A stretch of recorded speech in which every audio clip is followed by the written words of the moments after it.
ನಮಸ್ತೆ ವೀಕ್ಷಕರೇ, Saptashwa TV top 10 ನ್ಯೂಸ್ಗೆ ಸ್ವಾಗತ. ನಾನು ಶಮಿ ಶೆಟ್ಟಿ. ಹಾಸನ ಜಿಲ್ಲೆಯ ಸಕಲೇಶಪುರ ತಾಲೂಕಿನಲ್ಲಿ ಮತ್ತೆ ಅಕ್ರಮ ಮರಳು ದಂಧೆ ಬಯಲಾಗಿದೆ. ತಾಲೂಕಿನ ಆಚಂಗಿ ಗ್ರಾಮದ ಸರ್ವೆ ನಂಬರ್ 58ರಲ್ಲಿ ದೊಡ್ಡ ಪ್ರಮಾಣದಲ್ಲಿ ಅಕ್ರಮವಾಗಿ ಸಂಗ್ರಹಿಸಲಿಟ್ಟಿದ್ದ ಮರಳು ರಾಶಿಯನ್ನು ಅಧಿಕಾರಿಗಳು ಪತ್ತೆ ಹಚ್ಚಿದ್ದಾರೆ. ಮಾಹಿತಿ ಪ್ರಕಾರ ಹೇಮಾವತಿ ನದಿಯಿಂದ ಮರಳನ್ನು ತಂದು ಇಲ್ಲಿ ರಾಶಿ ಹಾಕಲಾಗುತ್ತಿದೆ. ಇನ್ನು ಸ್ಥಳಕ್ಕೆ ದಾಳಿ ನಡೆಸಿದ ತಾಲೂಕು ಆಡಳಿತದ ಅಧಿಕಾರಿಗಳು ಅಕ್ರಮ ಮರಳನ್ನು ವಶಪಡಿಸಿಕೊಂಡು ತಾಲೂಕು ಕಚೇರಿಗೆ ಸಾಗಿಸಿದ್ದಾರೆ. ರೆವಿನ್ಯೂ ಇನ್ಸ್ಪೆಕ್ಟರ್ ದಾನು ಪ್ರಕಾಶ್ ನೇತೃತ್ವದಲ್ಲಿ ನಡೆದ ಈ ಕಾರ್ಯಾಚರಣೆಯಿಂದ ಅಕ್ರಮ ಮರಳು ದಂಧೆಗೆ ಮತ್ತೊಮ್ಮೆ ದೊಡ್ಡ ಹೊಡೆತ ಬಿದ್ದಿದೆ. ವಿಜಯಪುರ ಜಿಲ್ಲೆಯ ಇಂಡಿ ಪಟ್ಟಣದಲ್ಲಿ ತಡರಾತ್ರಿ ಬೆಂಕಿ ಅವಘಡ ಸಂಭವಿಸಿದೆ. ಪಟ್ಟಣದ ರೈಲ್ವೆ ರಸ್ತೆಯಲ್ಲಿರುವ ಪಂಚರತ್ನ ಹೋಟೆಲ್ನಲ್ಲಿ ಆಕಸ್ಮಿಕವಾಗಿ ಶಾರ್ಟ್ ಸರ್ಕ್ಯೂಟ್ನಿಂದ ಬೆಂಕಿ ತಗುಲಿದ ಪರಿಣಾಮ ಅಪಾರ ಪ್ರಮಾಣದ ವಸ್ತುಗಳು ಹಾನಿಯಾಗಿದೆ. ಬೆಂಕಿ ಕಾಣಿಸಿಕೊಂಡ ತಕ್ಷಣ ಸ್ಥಳೀಯರು ಅಗ್ನಿಶಾಮಕ ದಳಕ್ಕೆ ಮಾಹಿತಿ ನೀಡಿದ್ದು, ಅಗ್ನಿಶಾಮಕ ಸಿಬ್ಬಂದಿ ಸ್ಥಳಕ್ಕೆ ಆಗಮಿಸಿ ಬೆಂಕಿ ನಂದಿಸುವ ಕಾರ್ಯದಲ್ಲಿ ತೊಡಗಿದರು.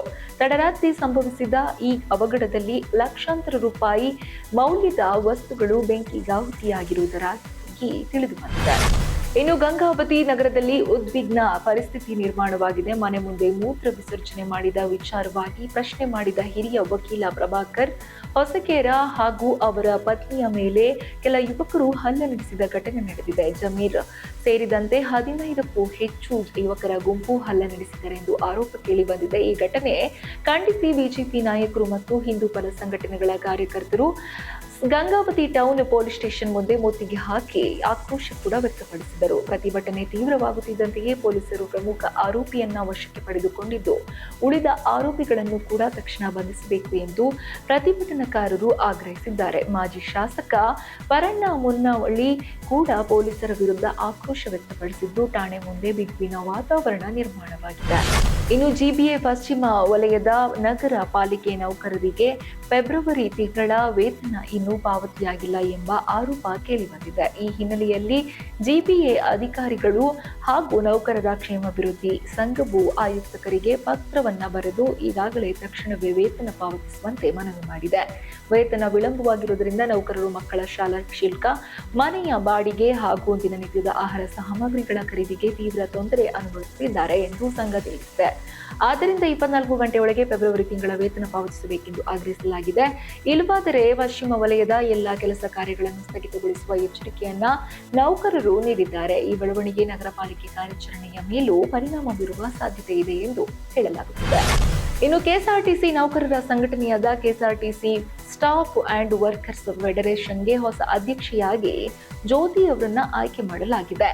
ಸಂಘಟನೆಯ ಹಿರಿಯ ನಾಯಕ ಅನಂತ ಸುಬ್ಬುರಾವ್ ನಿಧನದ ಬಳಿಕ ತೆರವಾಗಿದ್ದ ಸ್ಥಾನಕ್ಕೆ ಫೆಡರೇಷನ್ ಸರ್ವಾನುಮತದಿಂದ ಜ್ಯೋತಿ ಅವರನ್ನ ಆಯ್ಕೆ ಮಾಡಿದೆ. ಅವರು ಈ ಹಿಂದೆ All India Democratic Women's Association ರಾಜ್ಯ ಸಮಿತಿ ಅಧ್ಯಕ್ಷೆಯಾಗಿಯೂ ಕಾರ್ಯನಿರ್ವಹಿಸಿದ್ದು, ಸಾರಿಗೆ ನೌಕರರ ಹೋರಾಟಗಳಲ್ಲಿ ಸಕ್ರಿಯವಾಗಿ ಭಾಗಿಯಾಗಿದ್ರು. ಈ ಮೂಲಕ ಜ್ಯೋತಿ ಅವರು ಫೆಡರೇಷನ್ನ ಮೊದಲ ಮಹಿಳಾ ಅಧ್ಯಕ್ಷೆಯಾಗಿರುವುದು ವಿಶೇಷವಾಗಿದೆ.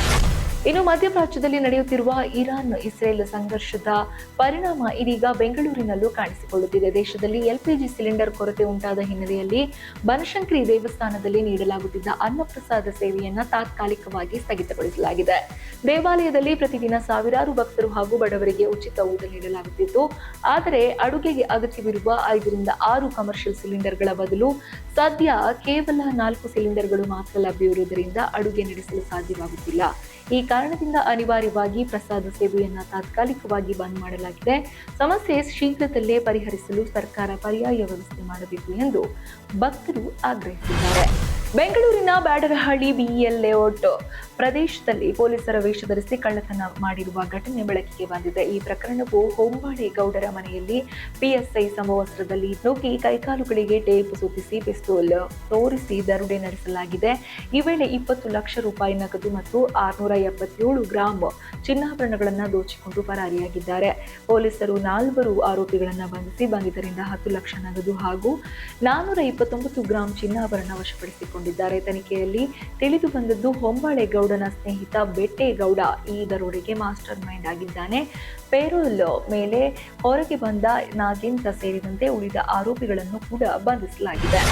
ಇನ್ನು ಶೇಷಾದ್ರಿಪುರಂನ ಆನಂದರಾವ್ ಸರ್ಕಲ್ ರಸ್ತೆ ಮಾರ್ಗದ ರೈಲ್ವೆ ಅಂಡರ್ ಪಾಸ್ನ ಕೆಳಗಿನ ಶೀಟ್ ಕಳಚಿ ಬಿದ್ದಿದೆ. ರಸ್ತೆ ಮಧ್ಯೆ ಸಾಗುತ್ತಿದ್ದ ಬಸ್ ಶೀಟ್ಗೆ ಸಾಗಿ ಕಳುಚಿದ ಪರಿಣಾಮ ಕಬ್ಬಿಣದ ಕ್ಲಿಪ್ ಕಟ್ ಆಗಿದೆ. ಯಾವುದೇ ರೀತಿಯ ಪ್ರಾಣಹಾನಿ ಸಂಭವಿಸಿಲ್ಲ ಎಂದು ಹೇಳಲಾಗಿದೆ. ಇನ್ನು ಉಳಿದ ಶೀಟ್ಗಳ ಕ್ಲಿಪ್ಗಳು ಕೂಡ ಕಟ್ ಆಗಿರುವುದರಿಂದ ಯಾವಾಗಲಾದರೂ ಉಳಿದ ಶೀಟ್ಗಳು ಬೀಳುವ ಸಾಧ್ಯತೆ ಇದೆ ಎಂದು ಅಧಿಕಾರಿಗಳು ಎಚ್ಚರಿಸಿದ್ದಾರೆ. ಸ್ಥಳಕ್ಕೆ ಶೇಷಾದ್ರಿಪುರಂ ಟ್ರಾಫಿಕ್ ಪೊಲೀಸ್ ಈಗಾಗಲೇ ಆಗಮಿಸಿ ಸ್ಥಳವನ್ನು ತಪಾಸಣೆ ಮಾಡಿದ್ದು ಸಾರಿಗೆ ಸುರಕ್ಷತೆಗಾಗಿ ಎಚ್ಚರಿಕೆ ವಹಿಸಲಾಗುತ್ತಿದೆ. ಮುಂಡರಗಿ ಪಟ್ಟಣದಲ್ಲಿ ಹಗಲು ಹೊತ್ತಿನಲ್ಲೇ ಮನೆ ಕಳ್ಳತನ ನಡೆಸಿದ್ದಾರೆ.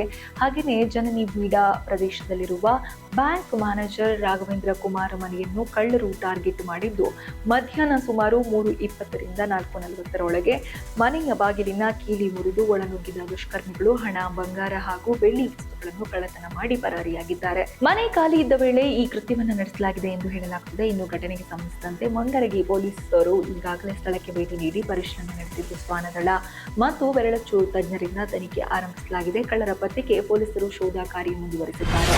ಇನ್ನು ಶಿವಮೊಗ್ಗದಲ್ಲಿ ಗ್ಯಾಸ್ ದರ ಏರಿಕೆ ಖಂಡಿಸಿ ಇಂಡಿಯನ್ ನ್ಯಾಷನಲ್ ಕಾಂಗ್ರೆಸ್ ಕಾರ್ಯಕರ್ತರು ವಿನೂತನ ಪ್ರತಿಭಟನೆ ನಡೆಸಿದರು. ನಗರದ ಶಿವಪ್ಪ ನಾಯಕ ಪ್ರತಿಮೆ ಮುಂಭಾಗದಲ್ಲಿ ಜಿಲ್ಲಾ ಕಾಂಗ್ರೆಸ್ ಹಾಗೂ ಮಹಿಳಾ ಕಾಂಗ್ರೆಸ್ ಕಾರ್ಯಕರ್ತರು ಸೇರಿ ಕೇಂದ್ರ ಸರ್ಕಾರದ ವಿರುದ್ಧ ಘೋಷಣೆ ಕೂಗಿ ಆಕ್ರೋಶ ವ್ಯಕ್ತಪಡಿಸಿದರು. ಪ್ರತಿಭಟನಾ ಸ್ಥಳದಲ್ಲೇ ಸೌದೆ ಒಲೆ ಹಚ್ಚಿ ಟೀ ಮಾಡುವ ಮೂಲಕ ಗ್ಯಾಸ್ ದರ ಏರಿಕೆಗೆ ವಿರೋಧ ವ್ಯಕ್ತಪಡಿಸಿದರು. ಅಲ್ಲದೆ ಸಿಲಿಂಡರ್ಗೆ ಹೂವು ಹಾಕಿ ಪೂಜೆ ಮಾಡಿ ಟೀ ಹಂಚುವ ಮೂಲಕ ವಿಭಿನ್ನ ರೀತಿಯ ಪ್ರತಿಭಟನೆಯನ್ನ ನಡೆಸಿದರು. ಗ್ಯಾಸ್ ದರವನ್ನು ತಕ್ಷಣ ಇಳಿಸಬೇಕು ಎಂದು ಪ್ರತಿಭಟನಾಕಾರರು ಈಗಾಗಲೇ ಆಗ್ರಹಿಸಿದರು. ಇದಿಷ್ಟು ಈ ಹೊತ್ತಿನ ಟಾಪ್ 10 ನ್ಯೂಸ್. ಇನ್ನಷ್ಟು ಸುದ್ದಿಗಳಿಗಾಗಿ ನೋಡ್ತಾ ಇರಿ ಸಪ್ತಾಶ್ವ ಟಿವಿ.